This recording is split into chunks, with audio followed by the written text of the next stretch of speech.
18 मई और 19 मई का दिन कुंभ राशि के लोगों के लिए कैसा होने वाला है। जय माता दी दोस्तों, आप सभी का स्वागत है हमारे यूट्यूब चैनल अमृता एस्ट्रो में। और आज की इस वीडियो में मैं बात कर रही हूँ इन 2 दिनों के राशिफल के बारे में। इन 2 दिनों में क्या तिथि नक्षत्र योग बनेंगे और उनका प्रभाव क्या होगा। तो देखिए 18 मई जो है वो कृष्ण पक्ष की षष्ठी तिथि है, उत्तराषाढ़ा नक्षत्र रहेगा और शुक्ल नाम का योग बनेगा। साथ में सर्वार्थ सिद्धि योग और रवि योग भी रहेगा। चंद्रमा मकर राशि और उत्तराषाढ़ा नक्षत्र में है और सूर्य वृषभ राशि कृतिका नक्षत्र में आ चुके हैं। गुरु भी मिथुन राशि में आ चुके हैं और आज राहु और केतु का भी राशि परिवर्तन है। तो कई ग्रहों का अभी पिछले कुछ दिनों में राशि का गोचर हुआ है, जिसकी वजह से जीवन में बदलाव कई तरह के देखने को मिलेंगे। तो इस दिन के राहु काल का समय नोट करें। ये वो समय है जब आपको किसी भी नए कार्य की शुरुआत नहीं करनी चाहिए, यानी इस टाइम पीरियड को आपको अवॉइड करना है। ये समय शाम को 5:24 से 7:07 तक रहेगा। अब अगर हम देखें 19 मई, तो ये कृष्ण पक्ष की सप्तमी तिथि है, सोमवार का दिन है और श्रवण नक्षत्र रहेगा।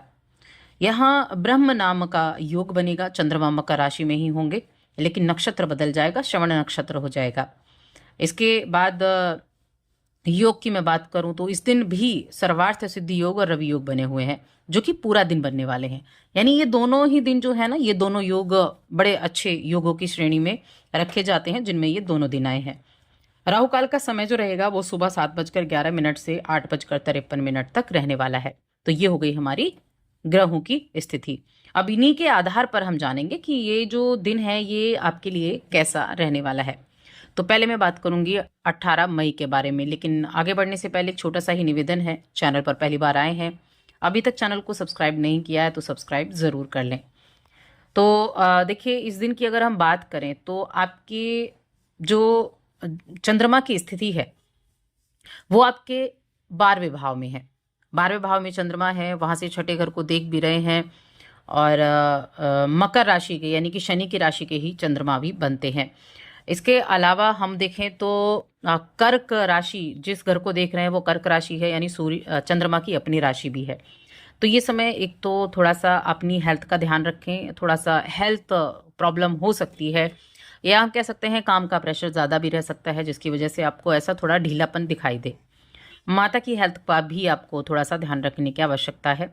लेकिन उन लोगों के लिए आज का दिन बहुत अच्छा है जो एक्सपोर्ट इंपोर्ट का काम करते हैं, जो विदेश से जुड़े हुए कंपनी में काम करते हैं, विदेशी कार्यों से जुड़े हुए हैं। इस तरह के कामों से जुड़े लोगों को अच्छे रिजल्ट जरूर देखने को मिलने वाले हैं। इसके अलावा अगर देखा जाए तो किसी भी तरह का अगर आप इन्वेस्टमेंट करना चाह रहे हैं, किसी भी तरह का, तो उस इन्वेस्टमेंट को सोच समझकर आपको करना है। हर एक चीज़ पर आपको अच्छे से ध्यान देना होगा, तब जाकर आप करें। वैसे तो योग अच्छे हैं, सर्वार्थ सिद्धि योग है, शुक्ल नाम का योग भी है, रवि योग भी है, योग बड़े अच्छे बने हुए हैं। रविवार का दिन भी है, ये छुट्टी का दिन है। कुछ लोगों के लिए बड़ा रिलैक्स करने का टाइम होगा, कुछ लोगों के लिए बड़े पेंडिंग कामों को पूरा करने का हेक्टिक दिन होने वाला है। भाग दौड़ रहेगी व्यर्थ की और ट्रैवल होता रहेगा किसी न किसी चीज़ के लिए। हो सकता है वो ट्रैवल आपका बहुत सक्सेस भी ना हो, जिस काम के लिए निकले थे घर से वो काम ही पूरा ना हो, ऐसी स्थिति भी रह सकती है। थोड़ा सा माता की सेहत का भी आपको ध्यान रखना होगा। और कहीं ना कहीं मन में जो एक चीज़ें है ना, मन में बहुत सारी चीज़ें एक साथ चल रही होंगी। कहीं फैमिली को लेकर, कहीं माता के हेल्थ को लेकर, कहीं जॉब को लेकर, बहुत सारी चीज़ें मन में चल रही होंगी इस दिन।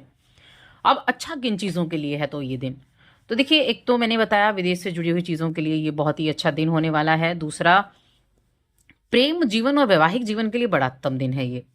एक तो इस दिन प्रेम जीवन आपका बड़ा अच्छा है, आपके जीवन साथी के साथ दिन बिताने के लिए बहुत अच्छा है। उनके साथ कहीं आप आउटिंग पर जा सकते हैं, उनके साथ समय बिता सकते हैं, उनके साथ कहीं बाहर डिनर करने जा सकते हैं, कोई एंटरटेनिंग चीज़ देख सकते हैं। तो इस तरह की चीज़ों के लिए साथ में कुछ नया करने का भी दिन है, कुछ सृजनात्मक चीज़ करने का भी दिन है, दान पुण्य करने का दिन है। अगर आप किसी एनजीओ से जुड़े हुए हैं ना, कोई संस्था चलाते हैं, तो मैं कहूँगी बहुत अच्छा दिन रहने वाला है आपका। या फिर अगर आपके मन में ये विचार आ रहा है कि कुछ एनजीओ, कोई ऐसी संस्था खोली जाए, तो वो विचार भी बहुत अच्छा होगा, उस पर आप अमल कर पाएंगे। तो इन चीज़ों के लिए बहुत अच्छा दिन होने वाला है। यहीं अगर मैं बात करूं शिक्षा के मामले में कि शिक्षा के मामले में ये दिन कैसा रहेगा, तो देखिए शिक्षा के मामले में अगर देखा जाए तो ठीक ठाक रहने वाला है। हालांकि रिलैक्स मूड में आप ज़्यादा रहेंगे इस दिन, लेकिन ये मिला जुला दिन हम आपके लिए कह सकते हैं। और इस दिन कई परिवर्तन भी हैं। राहु और केतु का राशि परिवर्तन है इस दिन, जो सबसे अहम गोचर है, जिसके ऊपर मैं ऑलरेडी वीडियो बना चुकी हूँ, आप मेरे चैनल पर देख सकते हैं राहु के गोचर का प्रभाव। तो काफ़ी ज़्यादा डिटेल्स में आपको वहाँ पता चल जाएंगी। अब मैं बात करूँगी 19 मई के बारे में। 19 मई का दिन कैसा है?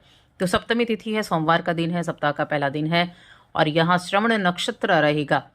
अब ये श्रवण नक्षत्र है तो कहीं ना कहीं एक तो लाभ के योग आपके लिए ज़्यादा बनते हुए दिखाई देंगे, लाभ आपको प्राप्त होगा और साथ में आपको धन से रिलेटेड चीज़ें इस दिन काफ़ी अच्छा रहने वाली हैं।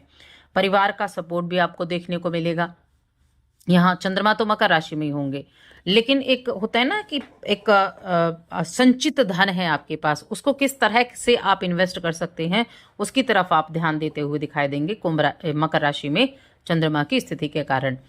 नौकरी में भी आप कुछ बदलाव देखते हुए दिखाई देंगे, अपने आप में शांति महसूस कर पाएंगे और इस तरह से आप सकारात्मक मूड भी अपना बना पाएंगे।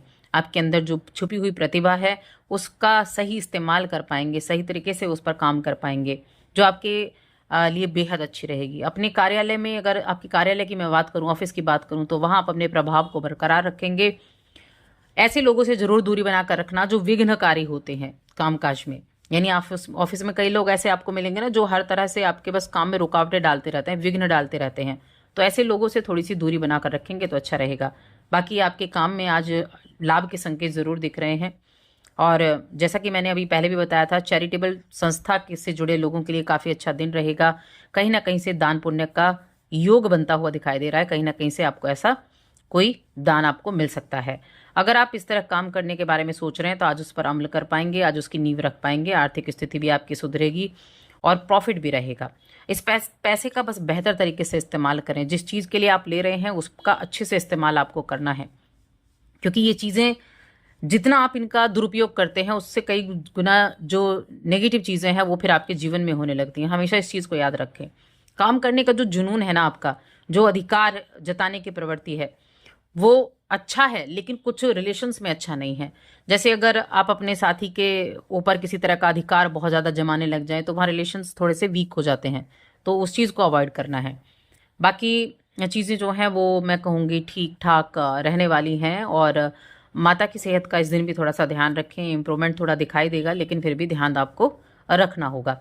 इसके अलावा अगर देखा जाए तो संतान से जुड़ी हुई, उनकी शिक्षा से जुड़ी हुई चीज़ों पर पैसा खर्च हो सकता है। संतान को लेकर थोड़ा सा आप परेशान रह सकते हैं, या तो उनके एजुकेशन को लेकर या उनके एडमिशन को लेकर मन में दुविधा रह सकती है। तो उनकी तरफ से भी थोड़ा सा आप कहीं ना कहीं बहुत ज़्यादा सोच विचार करते हुए दिखाई देंगे। तो ओवरऑल देखा जाए तो दोनों ही दिन जो हैं वो ठीक ठाक होने वाले हैं।